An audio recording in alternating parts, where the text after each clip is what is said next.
Bismillahirrahmanirrahim. Assalamualaikum kepada Dr. Akmal. Saya Muhammad Islamuddin, wakil pada grup 9 dan ahli grup saya ialah Muhammad Isyamuddin Ghazali, Muhammad Arif Talib, Muhammad Wan Muhammad Fakri dan Ahmad Azhar. Saya akan dengan Yongzin, seorang tertinggal. Saya akan memulakan pembentakan dengan pendahuluan. Tajuk lupa saya nak ambil tajuk. Alamak, tajuk. Tajuk kajian kami ialah etika dan budaya masyarakat Melayu, Cina dan India. Ya, etika dan budaya masyarakat Melayu. Masyarakat Melayu, Cina dan India. Oh, 3 budaya kau nak. Okey, silakan. Okey. Saya akan memulakan pembentangan dengan pendahuluan. Etika merupakan salah satu cabang utama falsafah yang merangkumi kelakuan betul dan kehidupan baik. Konteks etika adalah lebih luas daripada menganalisis apa yang betul dan salah, seperti yang sering dianggap. Antara aspek utama ialah etika ialah kehidupan baik, iaitu kehidupan yang bernilai atau memuaskan, yang dianggap lebih penting daripada tingkah laku moral dan banyak ahli falsafah. Manakala, budaya pula membawa maksud tingkah laku sosial dan norma yang terdapat dalam masyarakat manusia. Budaya dianggap sebagai konsep utama dalam antropologi, merangkumi pelbagai fenomena yang dihantar melalui pembelajaran sosial dalam masyarakat manusia. Malaysia merupakan negara yang mempunyai masyarakat majmuk di mana masyarakatnya terdiri daripada 3 kaum utama, iaitu Melayu, Cina dan India. Tidak banyak negara di dunia ini yang masyarakatnya terdiri daripada pelbagai kaum, dan jika terdapat negara yang mempunyai masyarakat majmuk, belum tentu seharmoni Malaysia yang sifat perkaumannya tidak asifar, tetapi sangat rendah pertusan masyarakat yang mempunyai fikiran sebegitu. Seterusnya, penyataan masalah bagi kajian kami. Next slide.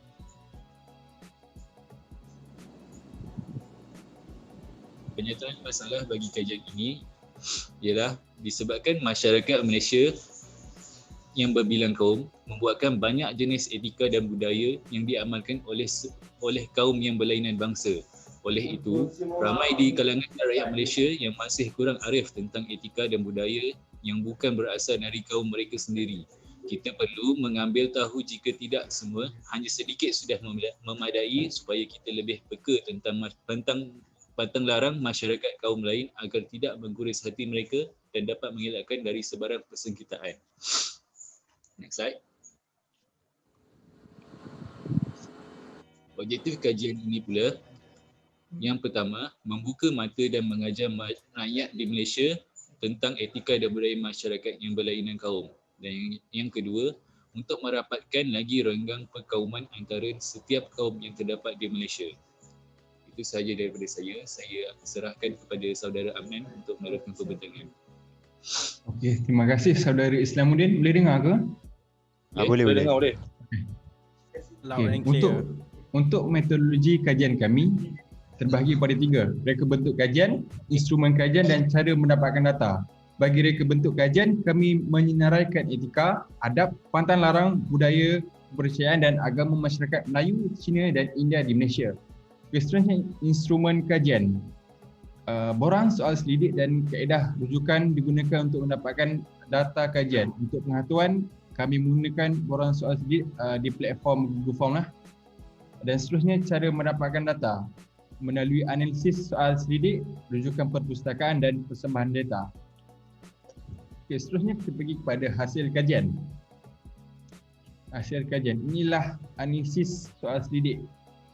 Jumlah responden kami ialah 64 orang dan peratusan untuk responden ialah majoritinya ialah Melayu, 4 orang untuk Cina dan 1 orang India. Dan agama samalah. Majoritinya Islam, 4 orang Buddha dan 1 orang Hindu. Okey. Kami telah bertanya 16 soalan soalan 1 hingga 2, 1 dan 2 kami bertanya mengenai bangsa dan agama. Bagi soalan 3 hingga 12 kami bertanya mengenai budaya, pantang larang bagi setiap bangsa, Melayu, Cina dan India.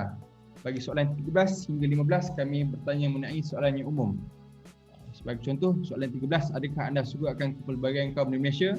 14, adakah anda bersetuju mengenai kebebasan rakyat Malaysia untuk mengamalkan budaya masing-masing kaum? Soalan 15, kepercayaan kaum di Malaysia mengubah ataupun mempengaruhi budaya kaum anda. Dan soalan terakhir kami bertanya mengenai adakah anda bersetuju dengan kemasukan warga asing ke Malaysia atas faktor pekerjaan atau pelancongan pada masa kini. Daripada analisis ini kami mendapati majoriti kaum rakyat di Malaysia suka akan kepelbagaian kaum dan bersetuju akan kebebasan rakyat Malaysia untuk mengamalkan budaya masing-masing. Tapi bagi soalan terakhir tu kami mengenai kemasukan warga asing, mereka bersifat neutral. Okay, seterusnya kita pergi kepada latar belakang yang akan diambil oleh Hishamuddin bin Ghazali. Terima kasih saudara Amnan. Saya Hisham akan membentangkan tentang latar belakang dan sejarah kedatangan bangsa Melayu, Cina dan India di Malaysia. Kita perlu mengetahui tentang latar belakang dan sejarah kedatangan bangsa-bangsa ini supaya kita lebih menghormati dan memahami asal-usul bangsa-bangsa ini. Okay, yang pertama adalah bangsa Melayu. Asalnya bangsa Melayu ini merupakan bangsa laut dan hidup di Kepulauan Nusantara. Antara sejarah awal kedatangan bangsa Melayu di tanah Melayu adalah pertubuhan Kesultanan Melayu Melaka oleh para Masuara pada abad ke-14. Kita sebelum ni ada je yang kerajaan Melayu lagi awal, contohnya Kedah Tua. Tapi Kesultanan Melayu Melaka ni yang berjaya mengukuhkan kedudukan Melayu di tanah Melayu ini.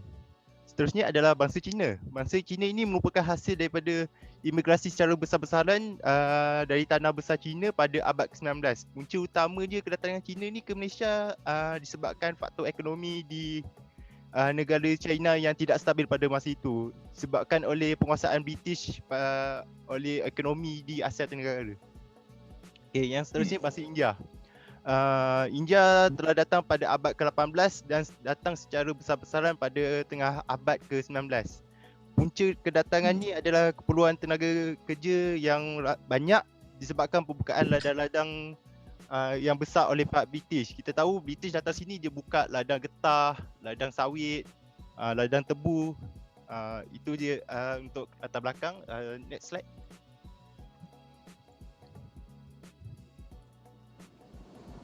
Okay, bagi sebelum tu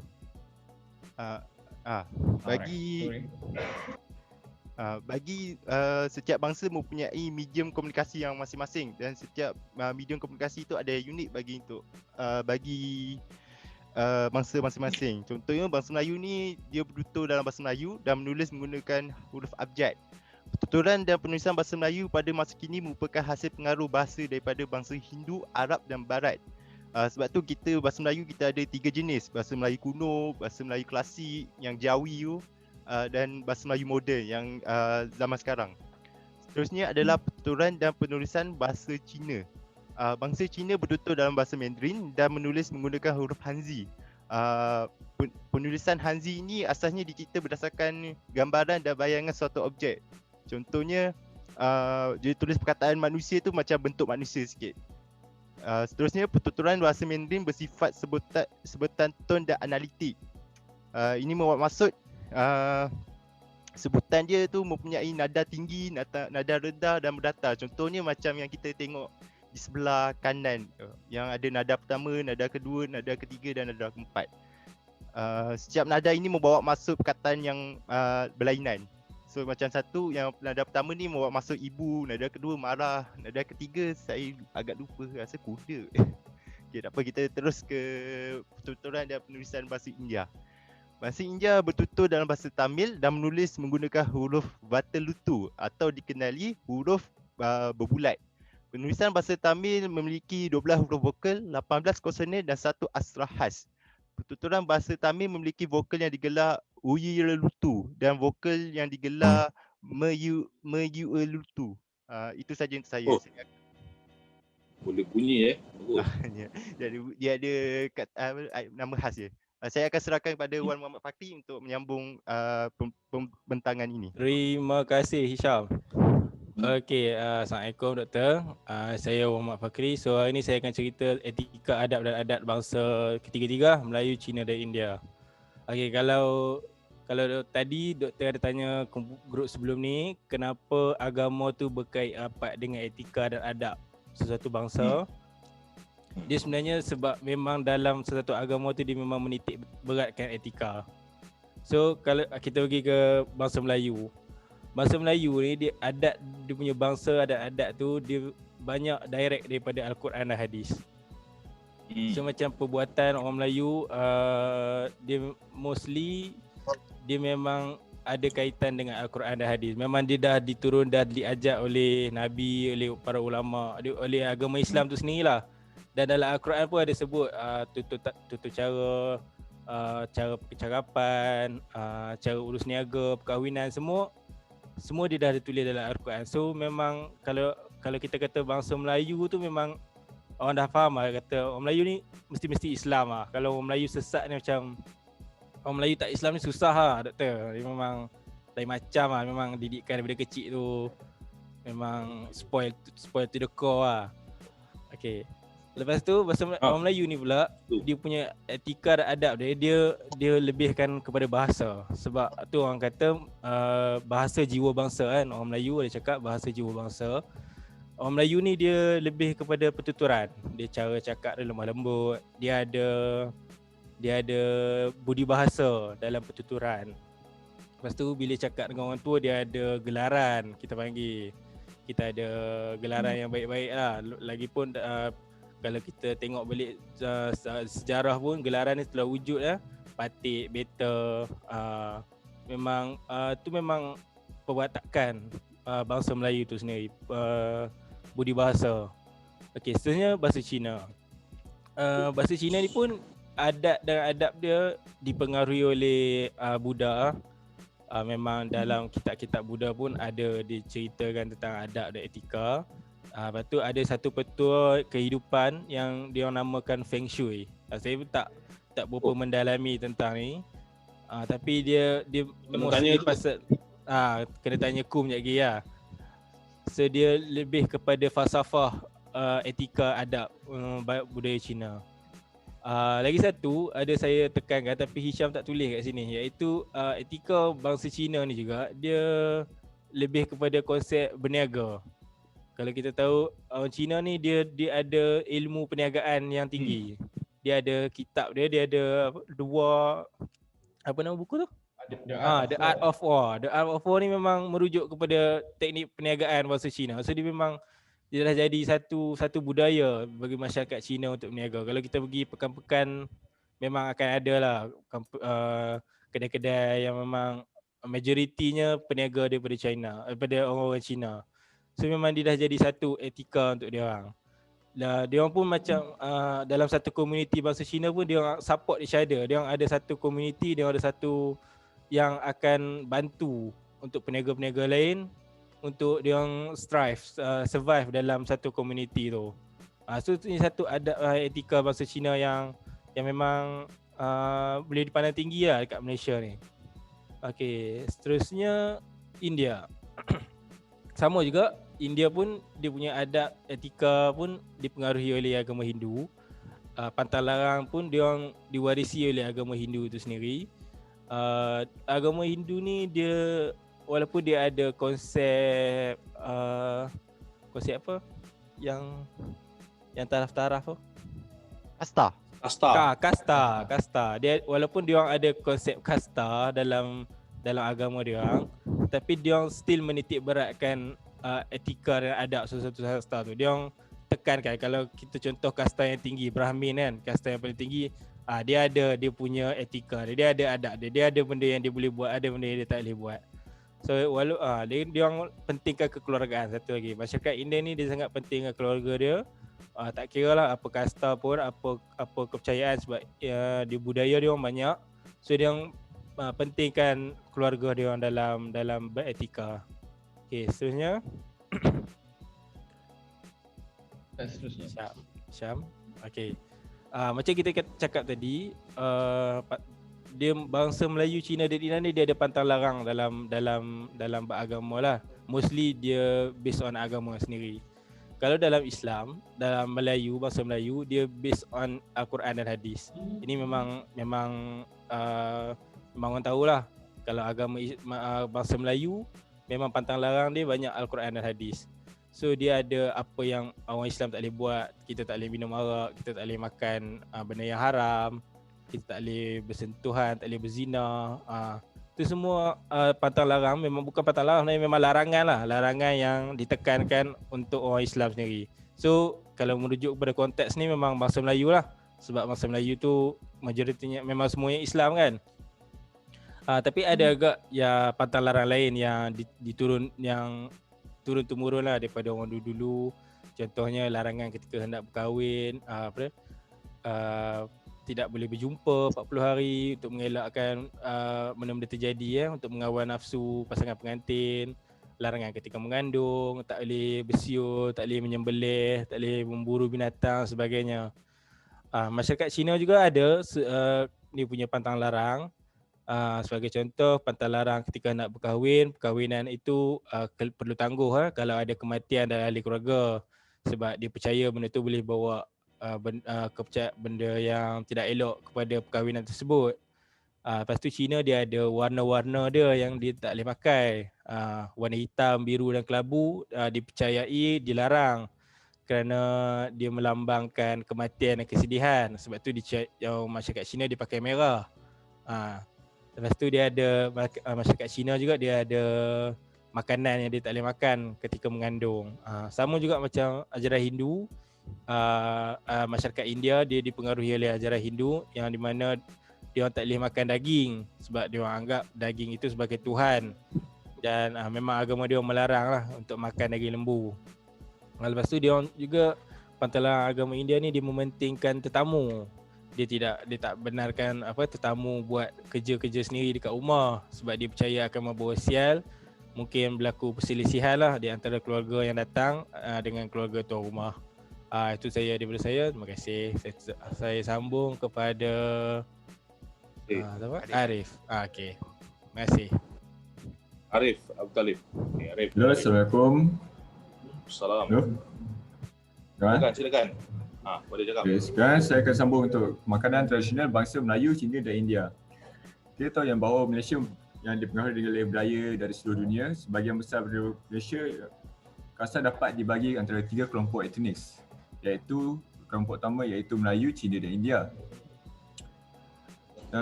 Dengan ini, hal ini mengakibatkan sebuah silapandi rasa yang membuatkan masyarakat Malaysia yang sangat kompleks. Jumlah kaum yang terbesar di Malaysia adalah kaum Melayu, Cina dan India. Untuk yang pertama, makanan tradisi bangsa Melayu. Nasi lemak. Nasi lemak merupakan wadah kemaksaan Malaysia. Dia sangat terkenal dalam kalangan masyarakat Malaysia yang kaya dengan pelbagai adat dan budaya. Nasi lemak ni dia dibuat dari beras yang dimasak dengan santan kelapa, bawang merah, halia dan daun pandan. Dia boleh didapati dari setiap pelosok Malaysia.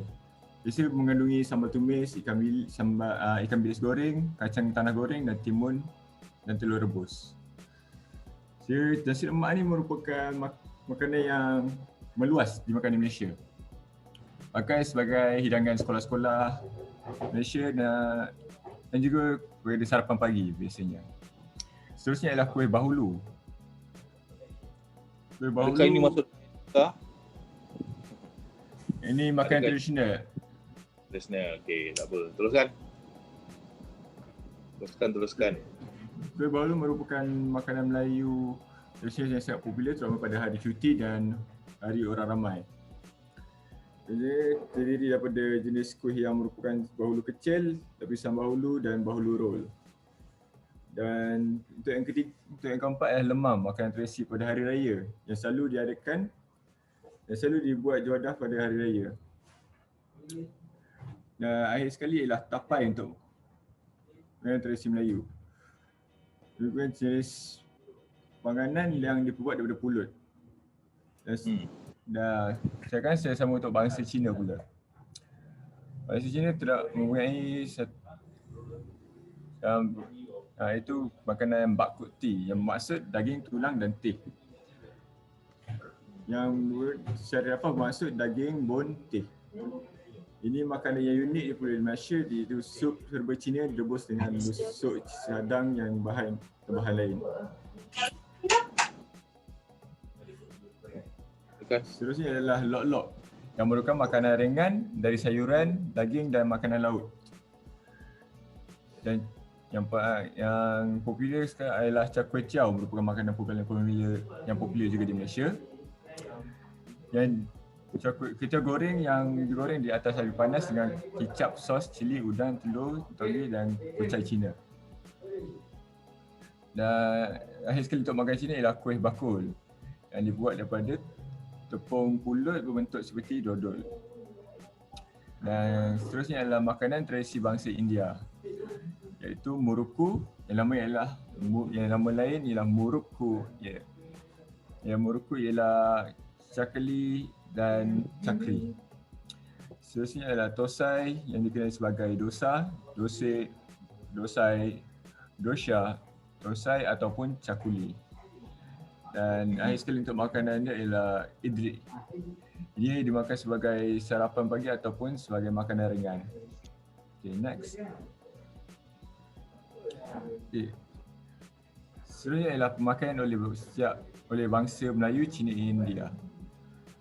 Untuk bangsa Melayu terdapat baju Melayu yang dipakai oleh, iaitu baju Melayu cekak, baju Melayu cekak musang, baju Melayu teluk belanga. Ini istilah baju Melayu ini popular dipakai pada hari kerajaan, iaitu seperti hari raya atau majlis perkahwinan.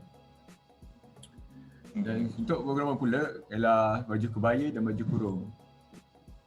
Ia sama juga, tapi kebanyakan baju kurung perempuan akan dipakai untuk pergi kerja ataupun dalam majlis perkahwinan juga. Dan seterusnya untuk masyarakat Cina. Untuk lelaki ialah sanfu dan hanfu. Mana tu? Masyarakat Cina ialah sanfu dan hanfu. Bahawa maksud itu baju dan seluar dalam bahasa dialek Kantonis, iaitu sanfu, dipakai oleh lelaki keturunan Cina. Perkara ini terdiri dari baju yang longgar dan terbelah di depan dan berkola. Untuk perempuan pula ialah cheongsam. Yang sekarang ini mula berkembang. Di dalam mereka membawa kepada adat resam budaya dan corak pakaian tradisional yang kebudayaan disesuaikan dengan suasana tempatan. Busana klasik Cina yang asalnya berlapis-lapis sarat dengan sulaman, benang emas dan sutera ini kini boleh dilihat dengan diubah sesuai mengikut peradaban masa dan kesesuaian. Dan seterusnya ialah masyarakat India. Untuk lelaki ialah dhoti dan kurta. Dhoti merupakan pakaian kaum lelaki. Pakaian ini berbuat daripada kain berwarna putih. Kain ini dikelilit di bahagian pinggang, diikat celah paha, kemudian disangkutkan kepada bahu. Dan kurta merupakan pakaian tradisional bagi lelaki India yang merupakan kemeja panjang yang sampai ke lutut, dibuat daripada kain kapas atau lime dan sutra. Dan akhir sekali untuk perempuan India ialah sari dan salwar kameez. Sari merupakan pakaian tradisional yang sangat dikenali di seluruh dunia. Sebidang kain berukuran 5 ke 6 ela panjang, dipadankan dengan kain yang dalam berwarna seakan-akan sari tersebut serta cari yang berwarna sama atau setentangan dengannya.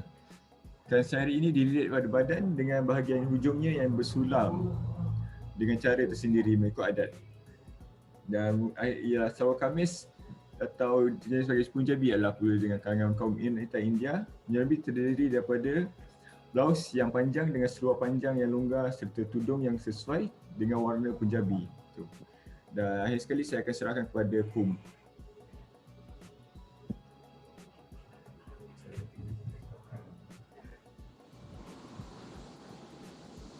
Dengar Kum?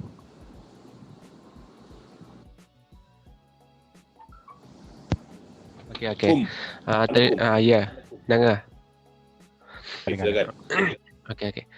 Terima kasih kepada Arif. Saya Kum akan membentangkan kesenian-kesenian bangsa Melayu, Cina, India di tanah airku. Pertamanya ialah kesenian bangsa Melayu dari segi tarian, contohnya tarian zamping, tarian gamelan dan tarian kuda kepang. Pada tarian zamping, tarian ini telah mengalami perubahan dari segi bentuk dan ragamnya yang ternyata lebih tradisional sifatnya. Selain itu, dari segi seni hak Islam kepada 3 jenis iaitu hak Nansyah, hak Diwani dan hak Kufi dan hak Farisi. Selepas itu, kesenian bangsa Cina dari segi tarian sebagai contoh tarian Singer dan tarian Nangga. Kedua-dua tarian ini diiringi dengan paluan gendang yang kuat. Dikatakan bahawa tuan rumah atau pusat peniaga yang mempersembahkan tarian tersebut akan mendapat keuntungan yang banyak pada tahun tersebut. Dari segi tulisan bagi bangsa Cina ialah seni kaligrafik Cina. Merupakan seni pengembangan tulisan Cina yang lestari sebagai penyampaian maklumat. Akhirnya ialah kesenian bangsa India. Sebagai contoh dari segi tarian ialah tarian Bharatanatyam dan tarian Kathak. Tarian Bharatanatyam merupakan salah satu gaya tarian klasik India, manakala tarian Kathak merupakan seni bercerita. Bukan itu sahaja, bangsa India juga mengadakan alat muzik tradisional iaitu tampuran, sitar, tabla dan lain-lain juga. Next.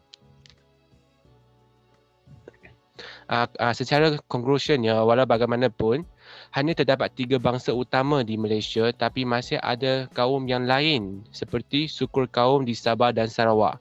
Contohnya di Sabah, Kadazan Dusun, Banjau dan Murut.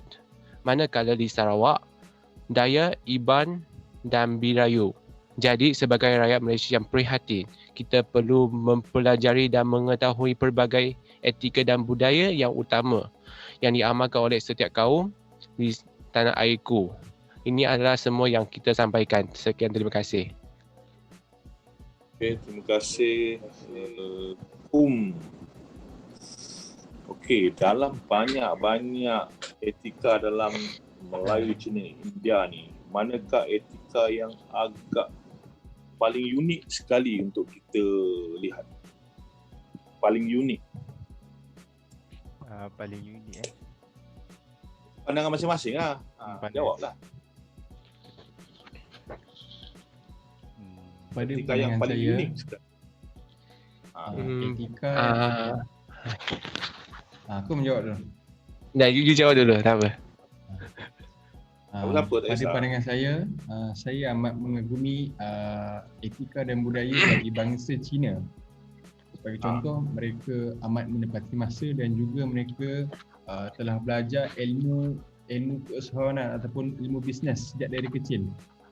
Jadi secara tak langsung mereka mampu untuk, walaupun mereka tidak berjaya untuk masuk IPTA ataupun IPTS, tapi mereka mampu untuk menjadi kuasa besar dalam ekonomi di Malaysia. Sekian daripada saya. Pada pendapat saya, saya rasa bangsa Melayu agama Islam dia macam budaya dia sampai sekarang dia pun masih kekal. Contoh macam puasa sampai sekarang orang Melayu pun macam dia masih menjalangi dengan contoh pemakaian ke apa ke semua sampai sekarang pun masih setiap orang Melayu masih pakai. Tapi sekarang yang macam kaum Cina ke Iban ke macam dah kurang pakai baju tradisional. Nah, itu pendapat saya. Bagi pendapat saya pula, bangsa Melayu sebab agama Islam tu telah membantu kita untuk mencapai perpaduan. Sebab Islam ni dia membuka kebukaan bagi bangsa dan agama lain. Kalau macam bangsa lain kan dia macam bila kita tengok zaman-zaman zaman Nabi duduk di mentadbir Mekah, dia membenarkan kaum Yahudi kaum-kaum lain untuk hidup seharmoni dengan agama Islam pada masa itu. So jadi keadaan itu sama dengan keadaan sekarang di Malaysia yang membawa bangsa Cina dengan India hidup seharmoni dengan bangsa Melayu. Jadi itu yang saya rasa agak unik untuk pendapat saya lah. Bagus. Secara globalnya macam itulah nampak unik sebab dia tidak ada menekan dan lain-lain lah.